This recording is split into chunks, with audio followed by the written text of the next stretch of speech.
The shouting is everywhere, Lauren's voice slicing through the glass and stale hospital air.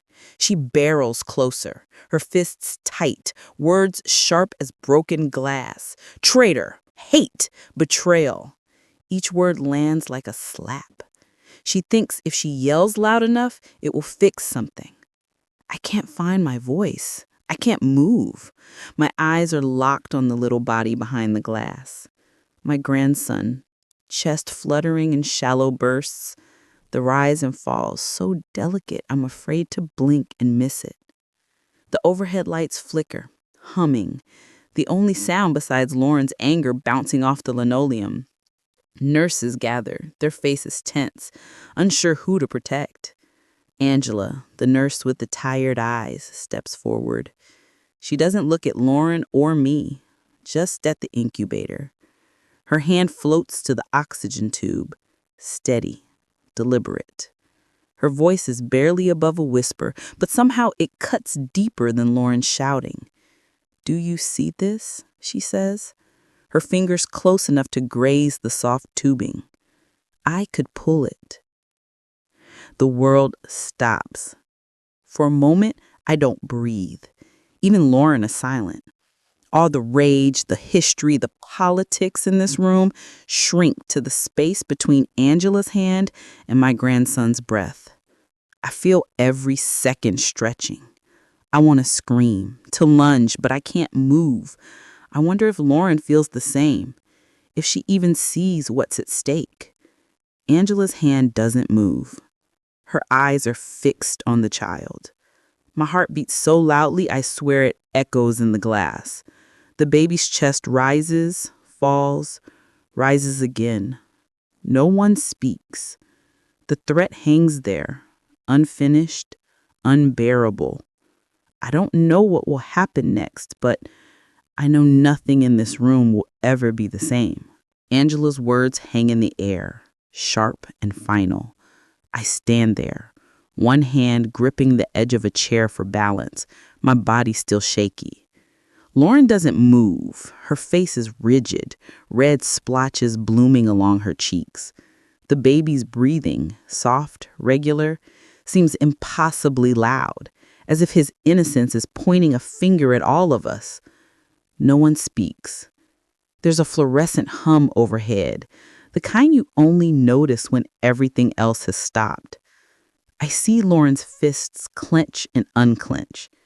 She doesn't look at me or at Angela, only at the floor, as if she can will herself somewhere else. Her voice, when it comes, is tight. "You don't get to come in here and judge us. You don't even know—" She stops herself, swallows. "This is my son. I decide what's best for him." Angela's expression doesn't change. She just stands there steady. "What's best for him isn't more of this," she says. "You think you're protecting him, but you're only teaching him to choose sides." Lauren's jaw trembles. I don't have an idea what I'd given up, what I'm afraid of. I want to speak, to say something that will cut through all this, but my mouth is dry. I look at the baby, his chest rising and falling, and I feel the weight of years, the way old arguments never truly end, how silence can turn into a weapon sharper than any word. I sense Michael in the hallway, hovering but not stepping in, as always. Angela's voice is softer now, but unyielding. "I lost my husband to people who thought being right meant being cruel. That's all I see happening here. You can't feed that fire. Not here." The silence thickens. Lauren wipes at her face but doesn't answer. My own thoughts churn, memories pushing up from somewhere deep. I can't tell if I'm ashamed or just exhausted. All I know is that this isn't over. Something old and dangerous is awake in the room, and none of us are ready to face it. The scrape of my thumb over the old steering wheel catches me. The cracked vinyl, slicked with years of heat and cold, gives off that faint, oily scent, machine and sweat, a little like my father's tie after a long day. It's enough to pull me back. I am 6, maybe 7. Sunday morning. My father stands by the door, knotting his tie, the blue one with tiny gold dots. He leans down so my mother can brush a bit of lint from his shoulder. I breathe in the mix of his aftershave and something sharper, engine oil, clean, but never quite gone. My mother gives him a look, half fond, half warning. Don't let her get her dress dirty at the plant. He just grins. I'll keep her safe, Ruth. We pile into the Buick, my feet dangling above the floor. Outside, Detroit glitters. The city is alive. Chrome, glass, sun flashing off windshields as we glide past the factories. Logos, Ford, GM, float over buildings like banners. My father points. See that, Evie? That's where I work. Built from nothing. His pride is quiet, but I feel it in the way he straightens his jacket, the way he waves to the guard at the gate. The men at the entrance nod to him, respectful, surprised. Not many black men wear suits here, but my father does. Every day. My mother keeps order at home, lists and routines, starch in every collar. She hums while she cooks. When we return, she inspects my hands for grease, smiling when she finds none. Sunday afternoons mean roast chicken, laughter, my father's stories about the line, stories I believed would never end. Back in the car, present day, my hands tremble on the wheel. The scent fades, but the ache stays. I understand now what I was clinging to all these years. The warmth of those Sundays, the engine heat, the certainty that we belonged. That memory shapes everything, why I hold so tightly to dignity, to hope that my family can be whole again. I start the engine, bracing for what's next, knowing this is only the beginning. The unraveling didn't happen all at once. I remember the first real crack, 1973. Oil crisis. My father's voice tense at the dinner table. Gas lines snaking around the block. Neighbors whispering about layoffs in parking lots. Temporary, he told my mother, but her hands shook when she stacked the bills. By the late 70s, the world seemed to turn against Detroit. Every week, another ad for a Japanese or German car. Compact, efficient, nothing like what we built.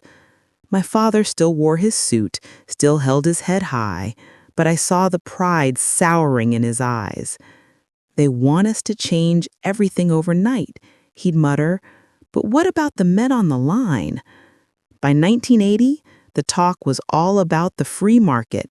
Factories cut corners, jobs disappeared, gone overseas, gone for good. I watched my father's friends come by, hats in hand, faces gray with worry. One of them was Marcus Lee. He barely spoke at company picnics, always lingering at the edge, grease under his nails. I never guessed then what would come. After my father's murder, everything blurred. At the trial, I sat with my mother, her back rigid, her grief silent but immense. Michael, my brother, reached for my hand but couldn't meet my eyes. When Marcus took the stand, his voice was raw, almost pleading. He took everything from me, the dignity of a man bringing food to his family's table. I felt the courtroom shrink, air thick with blame and something like understanding. To the judge, Marcus was a criminal. To my mother, he was a curse. Her fists clenched, refusing to look at him. Michael whispered, "We can't undo this," his words thin, almost desperate for peace. I only stared at Marcus, hearing not just his confession, but the echo of every broken promise this city ever made. We left the courthouse divided, each of us holding a different piece of what had been lost. None of us could put it back together. Not then, not ever. Now when I drive through Detroit, I can't look away from what's left behind. The old factories are nothing but brick skeletons now. Their windows blown out, logos faded to bare smudges. They sit along the roads like tombstones, daring anyone to remember what they once meant. Even with the car windows up, I catch the smell. Damp cardboard, rot, sometimes a sourness that clings to my coat after I get home. I remember when these streets used to smell like gasoline and ambition. Now the only sound left is sirens. Never the hum of engines, never the thrum of a shift change. Men my father's age shuffle beneath the overpasses, wrapped in whatever they can find, pushing shopping carts filled with bottles and old clothes. Once I saw a man stop to rest on a curb, his hands trembling as he fished for change. He looked at me, and I looked away. I think about my father, about what it would have done to him to see his city like this. Every morning, the news piles on, another robbery, another shooting, another name that nobody will remember. I mute the TV, but the headlines crawl across the screen anyway, insistent. The mail brings bills stamped in red, reminders of things I can't ignore forever. Sometimes I hear neighbors whispering in the hallway about a break-in down the street or a store closing early because of theft. Even the air feels heavier, like it's waiting for something worse. I know exactly why it all fell apart. The market gospel that promised us prosperity packed up our future and shipped it overseas, where work is cheap and lives are cheaper. Politicians called it global efficiency. That word shows up on the news, in letters from the city, in every speech promising a comeback. I call it theft. They sold our dreams to the lowest bidder and left us behind to sweep up the dust. Every day I feel the world shrinking around me, tighter, as if it's only a matter of time before the next blow lands.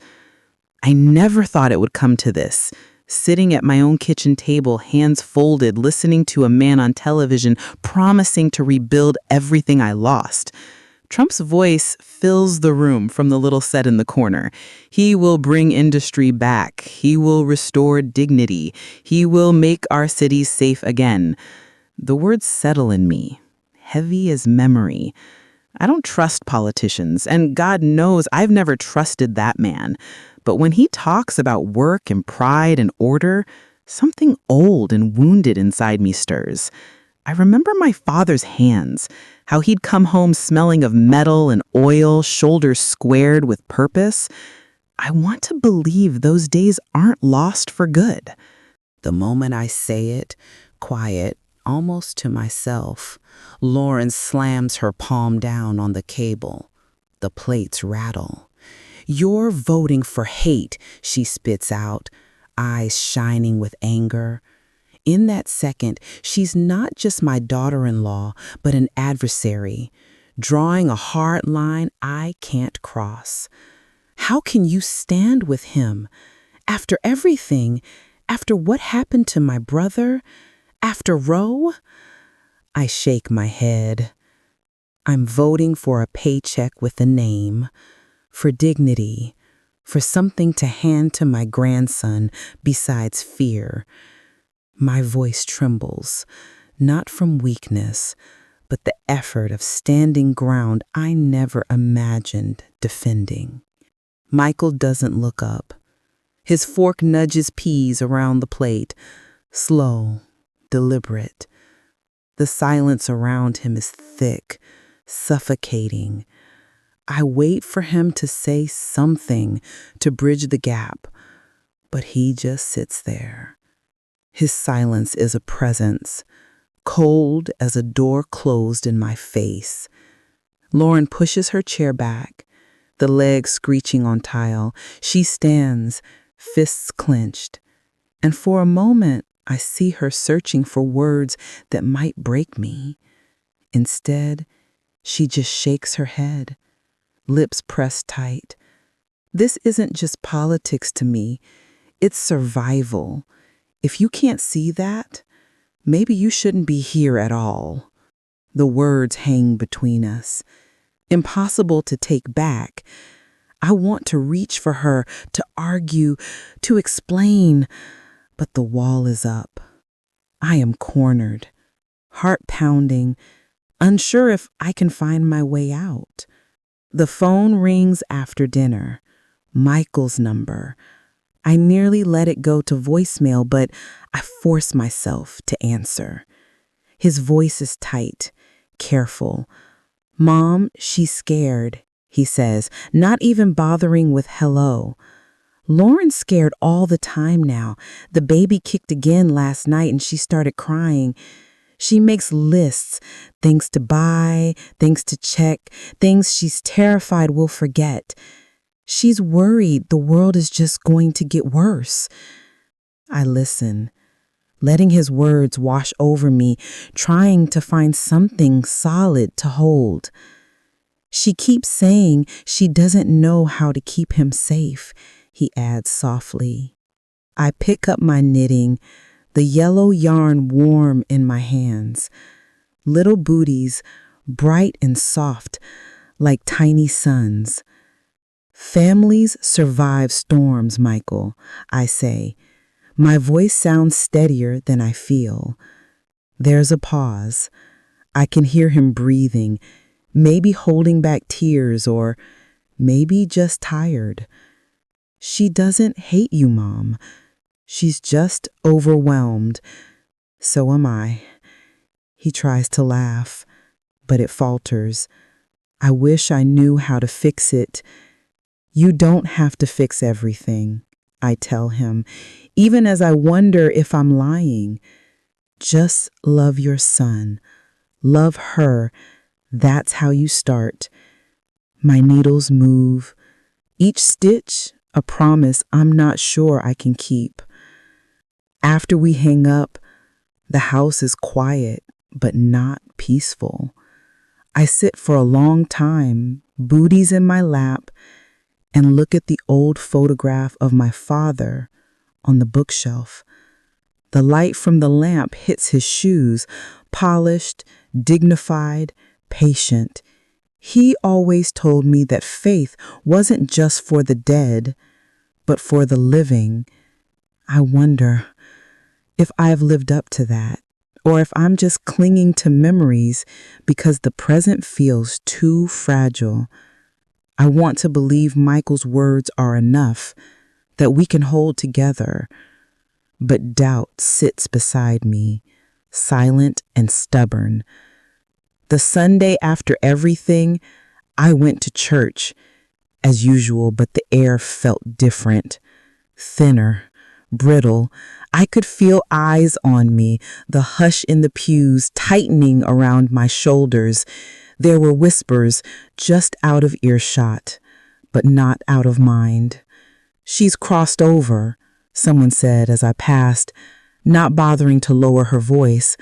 I kept my chin up, but inside I felt myself shrinking, the old comfort of belonging replaced by a kind of exile. The news on the radio is all anger, repeating itself like a fever. Rallies on television burn bright, people waving signs and shouting over each other. I find myself staring at the screen too long, wondering if I'm just chasing the memory of something good that never really was. Am I mistaking nostalgia for truth? That's the question I keep coming back to, but the answer never sits still. And then, as I'm pouring my coffee, I hear a phrase from the rally footage, almost word for word what Marcus Lee said in the courtroom after he killed my father. "We just want our dignity back." The hairs on my arms prickle. No one else in the room notices. Michael is scrolling on his phone. Lauren has her back turned, but I freeze. The words echo, the same plea, decades apart from two men who could not have been more different, or so I thought. For a moment, the line between victim and perpetrator blurs. I carry both men inside me, my father who climbed so high and then fell, Marcus who broke under the weight of a world that didn't care if he lived or died. Maybe that's why certainty feels impossible now, why I can't plant my feet on either side. I glance around, waiting for someone else to notice, to say, "Did you hear that?" But it's just me, holding the splinter of doubt, small but sharp, pressing deeper every time I try to let it go. By October, every dinner feels like a courtroom. Lauren comes to the table with legal printouts and headlines highlighted in neon yellow, ready to recite rights and rulings as if they're weapons. I bring whatever calm I can muster, my pay stubs, a pot of spider plants from the windowsill, the stubborn hope that something green might take root even here. The election is less than a month away. Ballots arrive in the mail, reminders beep on the phone, the news cycles through threats and promises. My hands tremble as I sort bills at night, the numbers never quite adding up, always one step from something being cut off. I try to keep the worry out of my voice, but Lauren hears it anyway. "You're voting against your own people," she says, her voice low but sharp. She doesn't look at me. She looks at Michael, waiting for him to do something. I say I'm voting for the America that raised me. It sounds smaller than I want it to be. Michael doesn't say a word. His chair scrapes the floor, loud, jarring. He stands, eyes on the table, and leaves the room. The silence afterward is heavy, pressing in on my chest. I watch the steam curl from my tea, the only movement left. Lauren gathers her papers, stacking them with precise, deliberate hands. She doesn't raise her voice. She doesn't have to. We stop eating together after that. I hear Michael's footsteps in the hallway at night, but never see his face. Lauren's laughter with friends on the phone carries through the walls, bright and false. The air in the house changes, tight, brittle, like winter glass ready to shatter. I try to fix things, leave notes, offer to drive Lauren to appointments, ask Michael if he wants to talk. He shakes his head, eyes full of apology but no courage. I lie awake, stomach in knots, counting the hours until the baby's due. The distance between us grows wider, cold, and final. We do not sit at the table together again, not until the birth. By then, we're strangers under the same roof, each of us locked behind our own glass. Election week gnaws at me in a way I haven't felt since I was a girl. Every headline, every television rally, it's all shouting now. People waving flags with their fists clenched, faces twisted up in rage. I watch the crowds and try to see the hope in them, the future they claim to fight for, but all I hear is fury. I tell myself this is just nerves, that the country always gets loud before it makes up its mind, but something in me recoils from the noise. I keep thinking about my father, about what was taken from him and from us. Sometimes I picture Marcus Lee's face in the courtroom, that strange mixture of shame and defiance, and I wonder what I'm really standing up for. Is it the world my father believed in, or just the habit of defending him because he was mine? I want to believe it's dignity I'm voting for, not division. But the line between the two blurs more every year. Still, when my ballot arrives, I sit down at the kitchen table and fill it out. My hand hesitates over the box, the pen heavy between my fingers. I tell myself I'm doing this for the people who still believe in honest work, for families trying to hold on to something solid. I almost cross out my choice. I almost leave it blank. I don't. Later, I stare at the envelope, wondering if I've betrayed someone. My father, my son, maybe even myself. The word dignity echoes in my head, but so does division. I don't know which one I serve. That night, I dream of my father sitting on the edge of his bed, polishing his shoes until the leather shines. He holds one out to me, his expression patient but searching. "Did you keep them shining?" he asks, gentle but grave. I want to say yes. I want to believe I have, but when I wake, my answer is caught somewhere between my chest and my throat, and I am left uncertain. the question pressing down on me as dawn creeps in.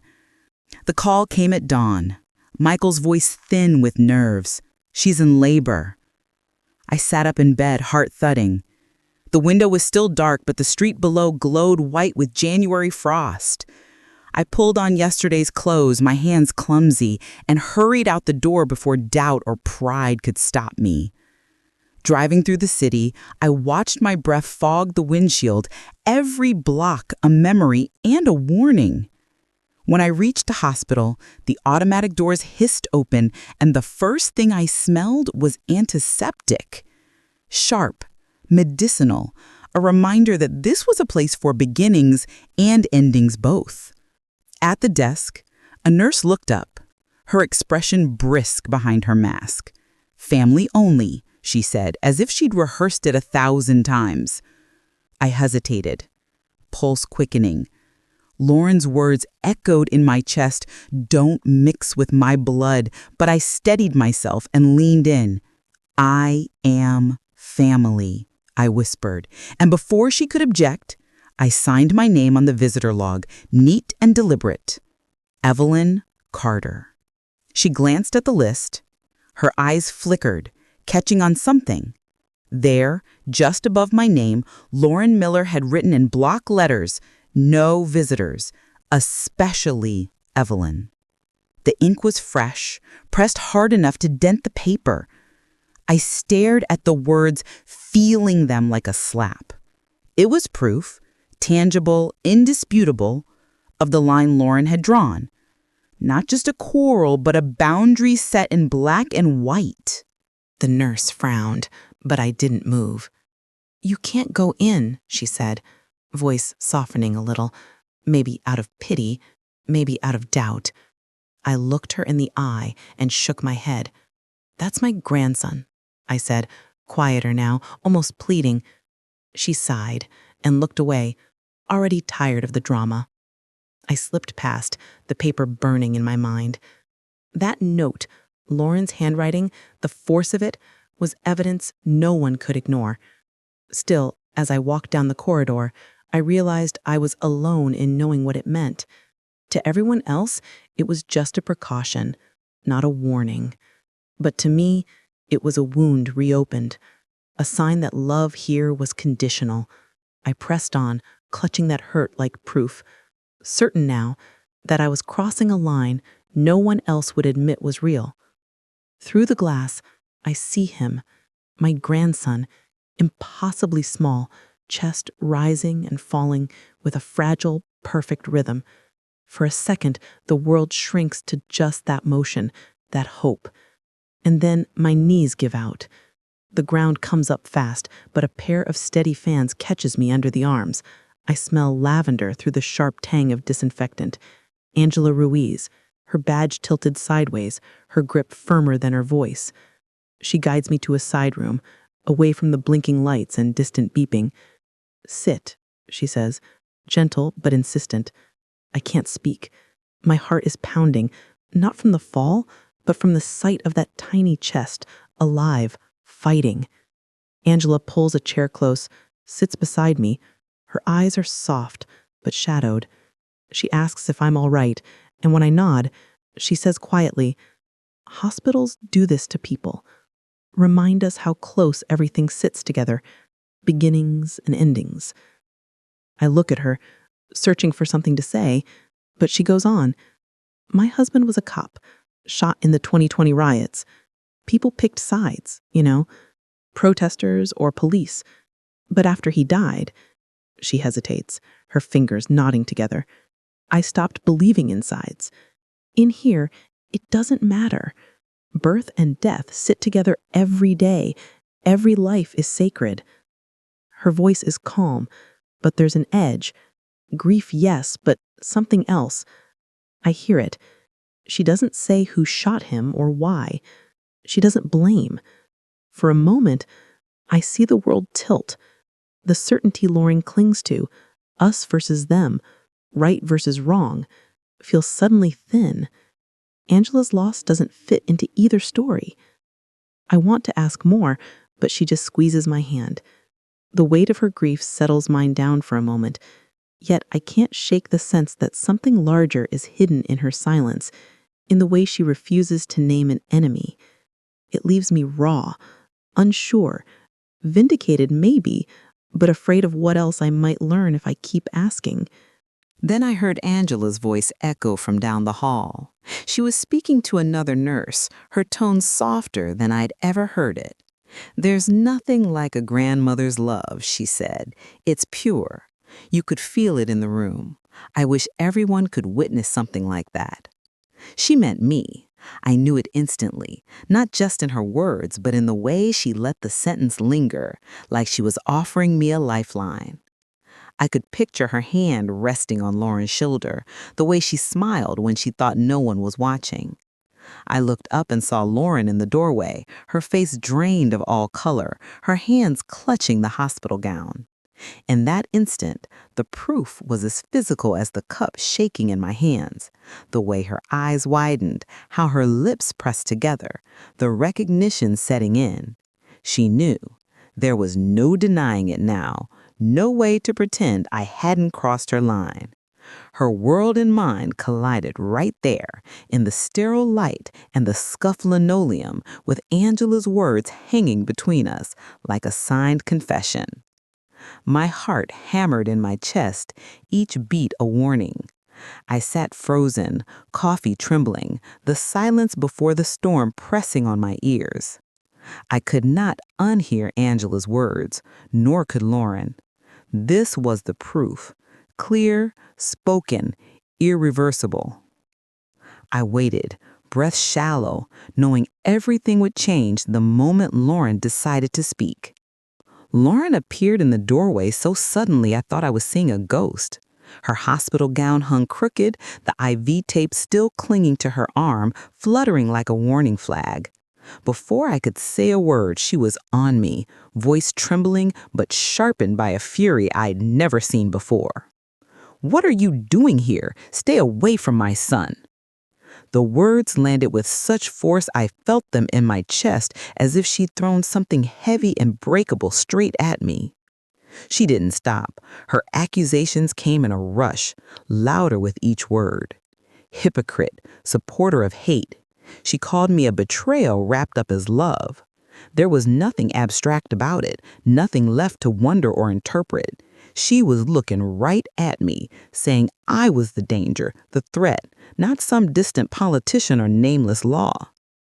For a moment I could only stare, my tongue thick and useless in my mouth. I wanted to defend myself, to explain how dignity was not the same as cruelty, how I remembered factories and fathers, how I wanted only to protect what was left of our family. But the words wouldn't come. I couldn't tear my eyes away from the sleeping child on the other side of the glass. He was so small, his breath a gentle fog on the incubator wall. In that moment, nothing else seemed real. Not Lauren's anger, not my own shame. Only him. My knees threatened to give out. I gripped the chair beside me, trying to steady myself, my breath shallow and uneven. Nurses hurried past, glancing but not intervening, maybe thinking this was just another family argument in a place full of them. But I saw it. Lauren's raw, unfiltered rage, the line she'd crossed. There would be no pretending after this. I had witnessed, without a doubt, just how deep the fracture ran. And I knew, with a certainty I could never unsee, that everything had changed. The shouting roared around us, bouncing off the polished floors, but it was Lauren's eyes that cut the deepest, so certain, so wounded as she stormed toward me. She thought if she came close enough, loud enough, she could make me disappear, or maybe make her fear disappear. I saw the panic behind her anger and felt my own breath hitch, my hands going cold. Nurses rushed in, the air tightening with urgency. That's when Angela stepped between us, calm but trembling, her hand hovering just above the baby's oxygen line. A single gesture that yanked us all still. She didn't touch it, but the threat was there, stark and unmissable. "Do you see this?" Angela's voice was steady, but I heard the exhaustion, the ache buried in it. "I could be what you both are, fanatics sure that righteousness permits cruelty." For a moment, time compressed. I remember the trial after my father's murder, the way Marcus Lee's hands shook as he explained the logic that had made violence seem just. My own hands now trembled too. Angela's hand stayed in the air. She didn't move, but her meaning was as sharp as glass. The baby, my grandson, kept breathing, his chest rising and falling in a steady rhythm. The hiss of oxygen was the only sound. It was so ordinary, so fragile, and suddenly I saw it. How close we all were to losing everything. Angela's words cut through me, collapsing every argument and justification I'd held on to. She could have pulled that line, but she didn't, because mercy, not certainty, was the only thing keeping any of us human. In that moment, nothing else mattered. Not politics, not pride, not the old wounds we kept reopening. Just the sight of that child, alive, because someone chose not to cross the line. The truth landed in my chest, heavy and cold. There was no more doubt. All our righteousness, left unchecked, could kill what we loved most. And now I couldn't unsee it. I hear Angela's voice soften, dropping low as if she's afraid the truth might shatter in the open air. The room is still. The only sound, a faint mechanical hum, and the distant shuffle of feet somewhere behind glass. She tells us about her husband, how every morning he brought her coffee, how they talked about having a child, a life that was simple and ordinary and theirs. She says he died in uniform, but before the uniform, he was just a man, a husband, someone who liked jazz on Sundays, who always remembered to buy her favorite bread. She looks at me, at Lauren, but it's like she's speaking through us, not to us. Hate became identity. I feel those words like a blow. My chest tightens, ribs pressing in, and I can't get enough air. My hands start to tremble, the old arthritis flaring with the force of holding back. I see it all at once. The line that stretches from some corporate office down to alleyways, through courtrooms, through my father, through Angela's husband, through all of us standing here now. The chain that binds every loss, every grievance, every rage that found a target and called it justice. I try to speak, to tell Angela I understand, but nothing comes. My lips move, no sound. I want to reach for Lauren, for Michael, for anyone, but my arm won't lift. The room blurs, faces melt at the edges, voices dull and distant. Tears start. Quiet at first, but real, hot, unsteady. The first I've let fall in years. I can't stop. I can't breathe right. My vision clouds, and I'm somewhere between now and a Detroit street in 1983, and the boardroom where my father used to sit, and the courtroom where I lost him for good. I am collapsing inward. Everything is too much, too loud, too close. I close my eyes and let the grief take me, helpless, stripped of strength. There is nothing left but the weight of it all. Lauren's face crumples, her anger gone. What's left is something raw. Shame, maybe, or fear, stripping her of all the clever arguments she rehearsed in the car. I recognize it because I've worn it myself so many times. For a moment, neither of us speaks. Angela doesn't let the silence grow cold.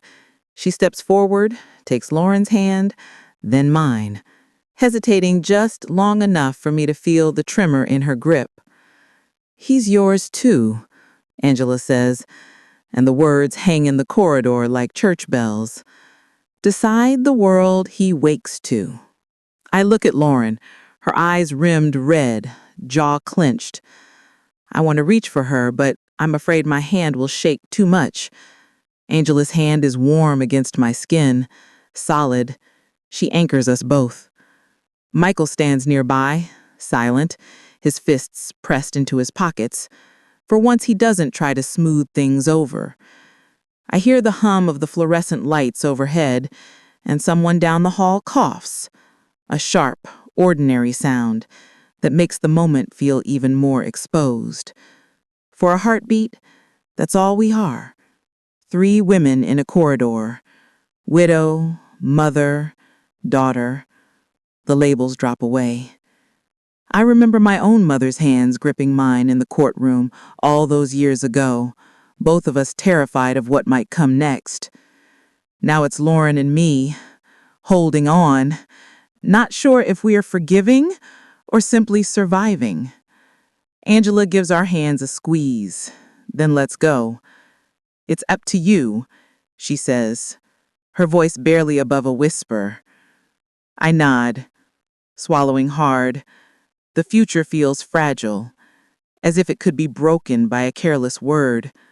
But I know what I want. I'm ready to choose the living. The quiet stretches, heavy as winter air, all of us suspended between what was and what could be. My hand trembles as I reach for Lauren. The distance between us feels as wide as the years of anger, suspicion, and pride, but I cross it anyway.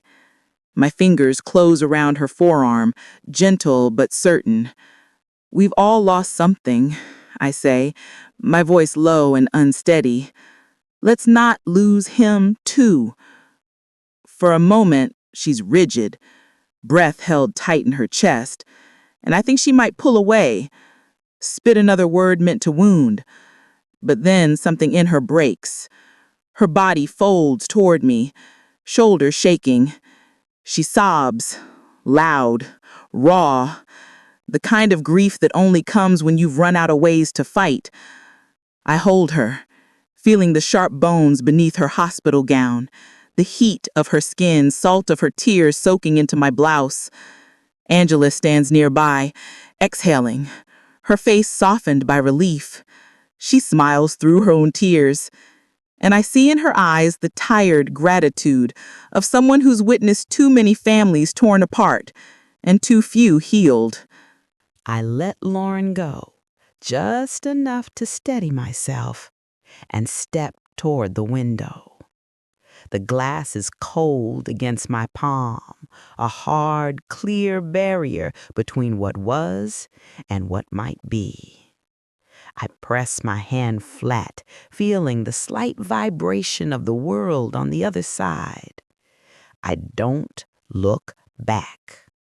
Through the glass, my grandson sleeps, curled and perfect, his breath rising and falling, steady, quiet, unbroken. For the first time in decades, I feel the weight of peace settle inside me. I keep my hand there, letting it speak for everything I cannot say. The divide is real, but so is this choice. I will not turn away. I stand, silent, palm to glass, and let the moment close behind me.